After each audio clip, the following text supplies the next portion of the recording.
ஈஸியாகவும் டேஸ்ட்டாகவும் மட்டன் குழம்பு எப்படி செய்யலான்னு பார்க்கலாமா? வீடியோக்குள்ளே போகலாம். சப்ஸ்கிரைப் பண்ணிக்கோங்க.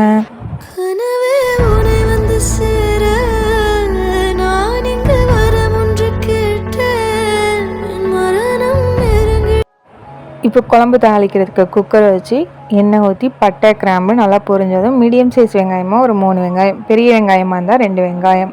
இப்போ வெங்காயம் வதங்கிறதுக்கு தேவையான அளவு உப்பு ஆட் பண்ணிக்கலாம். நல்லா வெங்காயம் கலர் சேஞ்ச் ஆகட்டும், நல்லா வதங்கணும்.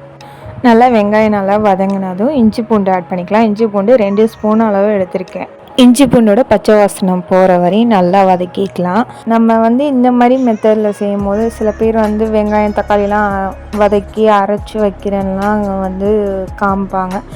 அதெல்லாம் டேஸ்ட் அந்த அளவுக்கு நல்லா இருக்காது. நம்ம நார்மலாக இந்த மாதிரி வைக்கும் போது இட்லி, இடியாப்பம், சப்பாத்தி, கீ ரைஸ் எல்லாத்துக்குமே இது சூப்பராக இருக்கும். இப்போ தக்காளி, மீடியம் சைஸ் தக்காளி 3 தக்காளி, 2 பச்சை மிளகாய் நல்லா வதக்கிக்கலாம். இப்போ வெங்காயம், தக்காளி, பச்சை மிளகாய் எல்லாத்தையும் தக்காளி வெங்காயம்லாம் நல்லா வதங்கட்டும். அது வரையும் வெயிட் பண்ணலாம். சமைக்கிறதுனா ரொம்ப கஷ்டம்னு நினச்சிருக்கோம். அப்போல்லாம் ஒன்றுமே கிடையாது. சமைக்கிறதோட மெஷர்மெண்ட்ஸ் தெரிஞ்சாலே போதும். நம்ம என்ன பிறக்கும் போதே எல்லாமே கற்றுக்கிட்டா வரோம்.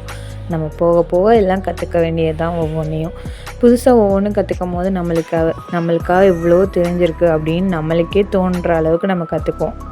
ஒவ்வொரு நாளும் நம்ம புதுசாகவே கற்றுக்கலாம். மஞ்சள்தூள் 1/4 ஸ்பூன், மிளகாய்த்தூள் 1 ஸ்பூன், கறி மசாலா 1 ஸ்பூன், ஜீரகத்தூள் 3/4 ஸ்பூன், மல்லித்தூள் 1 ஸ்பூன் எடுத்திருக்கேன். 1/2 கிலோ அளவு கறி எடுத்திருக்கேன்.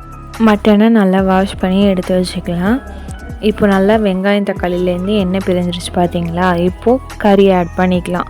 1/2 கிலோ அளவு கறி எடுத்திருக்கேன் நான். இப்போது கறி ஆட் பண்ணதுமே சில பேர் என்ன செய்வாங்க, தண்ணியை ஊற்றிடுவாங்க. அப்போ நம்மளுக்கு அது நல்லாவே இருக்காது. நம்ம கறியை வெங்காயம் தக்காளி வதக்கிட்டு மறுபடியும் மசாலா போட்டு நல்லா மிக்ஸ் பண்ணி வதக்கிட்டு ஒவ்வொன்றையும் நம்ம செய்யும் போது தான் நல்லா ஃப்ளேவராக நல்லா இருக்கும். மசாலா இப்போ நம்ம எடுத்து வச்சுருக்கோம்ல, அந்த மசாலா எல்லாத்தையும் இப்போ ஆட் பண்ணிக்கலாம். மசாலா ஆட் பண்ணிவிட்டு கறியோடு நல்லா மிக்ஸ் பண்ணிக்கலாம். இப்போது கறியோடு நல்லா பெரட்டி மசாலாவும் கறியும் நல்லா ஒன்று சேர பெரட்டி எடுத்துகிட்டு எண்ணெயிலே நல்லா வதக்கிக்கலாம். வதக்கிட்டு உருளைக்கிழங்கு ஆட் பண்ணிக்கலாம். உருளைக்கிழங்கு நான் 2 உருளைக்கிழங்கு எடுத்திருக்கேன். எங்கள் வீட்டில் கறி குழம்புல போடுற உருளைக்கிழங்கு எல்லாேருக்கும் பிடிக்குங்கிறதுனால போட்டிருக்கேன். உங்களுக்கு வேண்டாக்கா போட்டுக்கோங்க, இல்லைனா ஸ்கிப் பண்ணிக்கோங்க. 1/2 டம்ளர் அளவு தண்ணி ஊற்றிட்டு தேங்காய் நல்லா நைஸாக அரைச்சி ஒரு 1/2 மூடி தேங்காய் அரைச்சி ஊற்றிட்டு உங்களுக்கு தேவையான அளவு தண்ணி ஊற்றி மிக்ஸ் பண்ணிவிட்டு குழம்பு உங்களுக்கு எந்த அளவுக்கு தேவையோ அந்த அளவுக்கு தண்ணி ஊற்றிக்கோங்க.